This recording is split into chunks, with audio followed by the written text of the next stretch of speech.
Hello, my friend. It's good to see you again. Welcome to another moment of peace. I'm glad we are here together. Imagine a light that never goes out. A quiet, steady light. A light that shines through cold winters, through long, difficult years, through sadness and great change. Today, we follow that light. Today, we listen to the story of Queen Victoria, a young woman who became one of the most powerful people in all of history. Her story is a journey of discovery, of love, of loss, and of quiet, extraordinary strength. It is a story worth knowing. This is Storyline English. Sit quietly.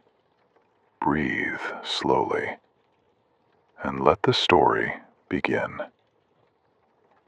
Before we continue, if this story helps you learn English and feel calm and at peace, please like this video and subscribe to Storyline English. Every like and every subscription helps us create more moments like this one, just for you. Thank you. And now, the story. The year is 1819. The place is London, England. England is a powerful country. It has a great king, many soldiers, and large ships that sail across the whole world. But inside a quiet room in a large house called Kensington Palace, something very small and very important is happening. A baby girl is born. Her name is Alexandrina Victoria, but everyone will call her Victoria. She is small. She is quiet. She does not know it yet, but one day this small girl will become the Queen of England. She will rule for 63 years, longer than almost any other king or queen in English history. Her story begins here, in that quiet room, in that great city, on a cold spring morning. And what a story it is. Victoria's father is Prince Edward. Her mother is Princess Victoria of Saxe-Coburg. They love their daughter very much, but life is not always kind. When Victoria is only 8 months old, her father becomes very ill. He does not get better. He dies. Victoria is now a small baby without a father. Her mother is alone in a large, cold palace with a very young child. Life will not be simple for this little girl. But something inside her is already strong, something quiet and steady, like a light that is just beginning to burn. Victoria grows up inside Kensington Palace. It is a big and beautiful building. But for a young child, it can feel cold and very empty. Victoria does not go to school with other children. She does not play freely outside. She does not have many friends. She lives under very strict rules.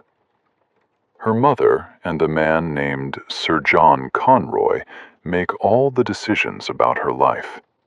They do not want Victoria to speak with people alone. They watch her every moment. They control her every day. This system even has a name. People call it the Kensington system. And Victoria does not like it at all. She is lonely. She is quiet. But she is also very clever. She reads many books. She learns French, German, and Italian. She draws beautiful pictures. and she writes in her diary every single day. That diary tells us many things about her feelings, and one thing is very clear. Victoria wants to be free. She wants to make her own choices. She wants to live her own life.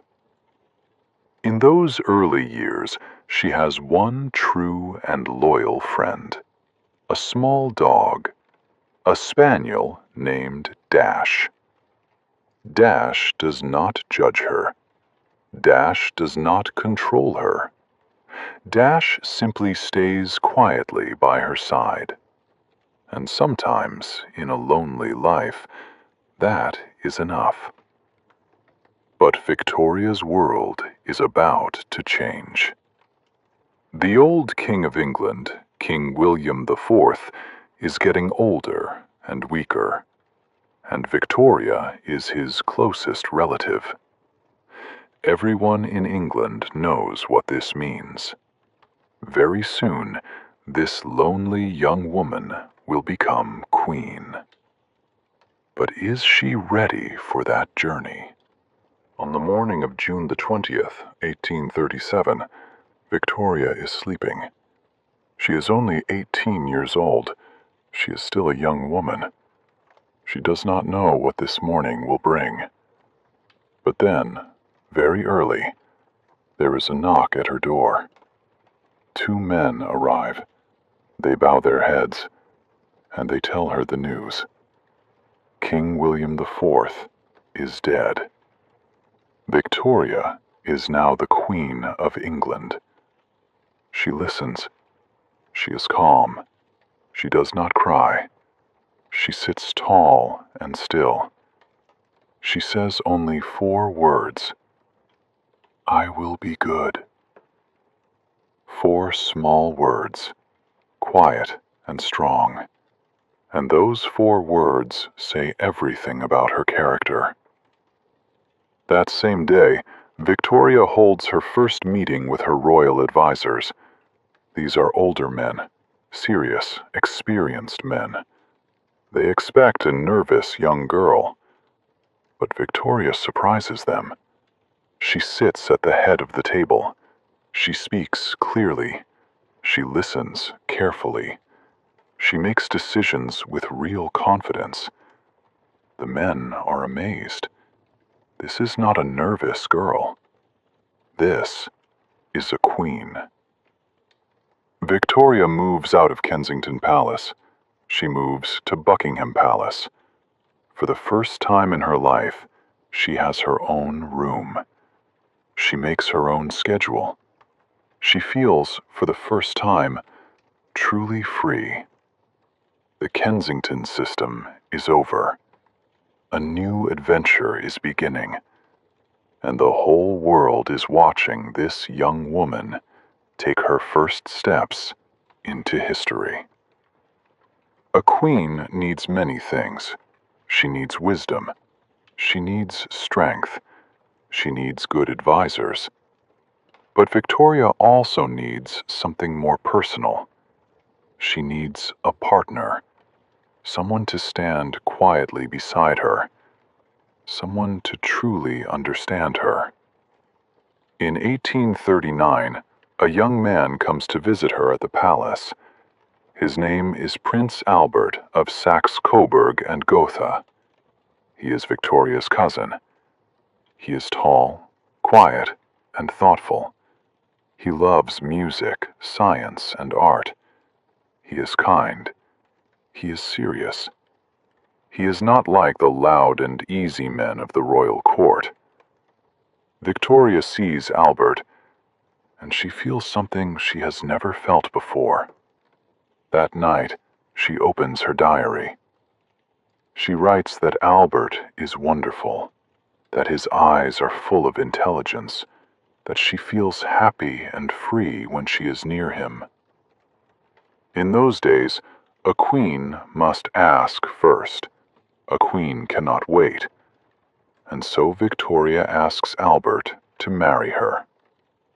He says yes. They are married on February the 10th, 1840. Victoria wears a white dress. At that time, most brides wear colored dresses, but Victoria chooses white. And after that day, white becomes the color of weddings across the whole world, even today.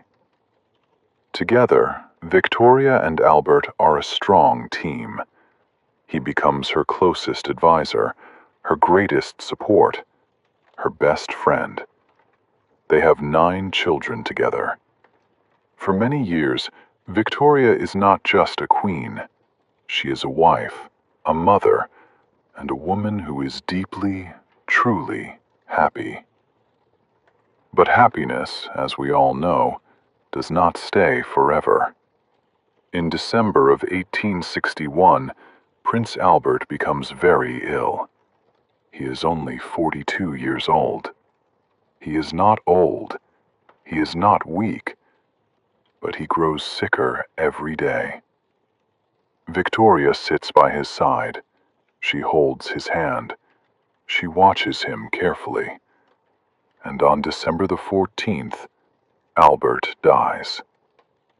Victoria is broken. She cannot speak. She cannot eat properly. She cannot sleep. The whole country feels her deep sadness. Albert was not just her husband. He was the center of her world. Without him, everything feels cold and very dark. For many years after, Victoria wears only black. She keeps Albert's photograph everywhere in the palace. She sleeps with a cast of his hand beside her. She orders his clothes to be laid out every morning, as if he is still there. People begin to call her the Widow of Windsor. Some worry that the Queen is lost inside her grief. But time is patient, and life continues moving forward.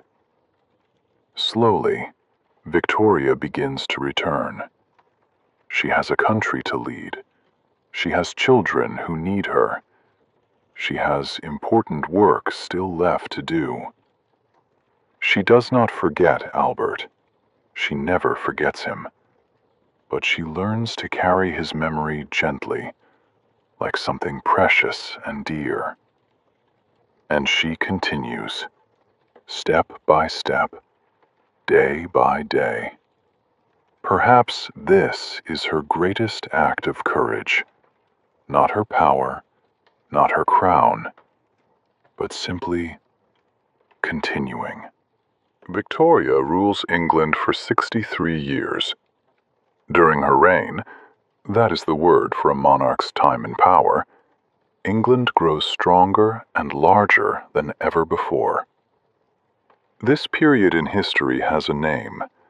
People call it the Victorian Era. It is a time of great invention, great discovery, and great stories. During her life, Victoria sees the invention of the train, the telephone, and the first electric lights. She sees her empire grow across the world. In 1876, she becomes the Empress of India. She is the grandmother of many kings and queens across Europe. People truly call her the grandmother of Europe. She is small in body. She is quiet in voice. But she is enormous in history. Victoria dies on January the 22nd, 1901. She is 81 years old. She has lived a full and extraordinary life. She began as a lonely child in a cold palace. She became a confident and powerful queen. She loved deeply, and she lost deeply. She suffered, and she continued. She never stopped moving forward, and when she died, the whole world stopped to remember her. Her story teaches us something important and true. Life is not always easy. Sadness will come. Loss will come. change will come. But if we stay steady, if we keep our light burning, even quietly, even slowly, we can do something great. We can become someone worth remembering. You are learning English right now. That is your own quiet courage. Every word you listen to, every story you follow, every moment you stay and keep going, that is your light. Please keep it burning, my friend. Thank you for being here today. If this story touched you, if it helped your English or gave you a moment of peace, please leave a comment below. Tell me what you felt. Tell me what you learned. And if you want more stories like this one, subscribe to Storyline English. We are here every week with a new story, a new journey, and a new moment of peace, just for you. I will see you next time. Until then, keep listening, keep learning, and keep going.